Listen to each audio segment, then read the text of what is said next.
Good morning. I'm Faye Thompson.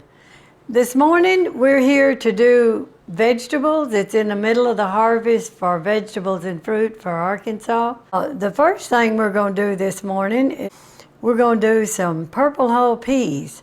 Now I like the purple hull and the black-eyed peas. I don't care much for Crowder peas, but they do raise a lot of them here. First of all, we're going to put salt pork.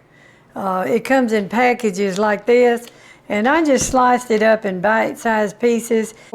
I have cooked this about 25-30 minutes. This will not have time to get tender, but the peas doesn't cook that long, about 30-40 minutes I think. But we're going to use a salt pork. Now, you can use this is a smoked ham hock. And they're not in the right package, but I had some cut up in the freezer. Those are good too if you want to use that.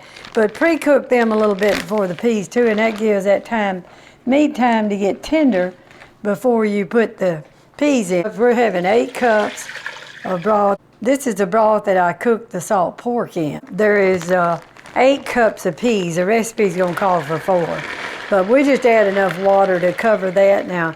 Fresh peas were really easy to boil over. They're the worst vegetable you can get to boil over, so you're gonna have to watch that. We're gonna have to use the top to the cooker, and we'll just leave a little opening there for it. But I'll have to watch that close because peas are really bad to boil over. I got a pretty good sized pot, so maybe it'll work. These have to cook about 45 minutes until they're tender. The peas are really good, and I hope you try these, and I hope you enjoy them as much as we do. Thank you for watching, and I'll see you on another favorite video. Thank you.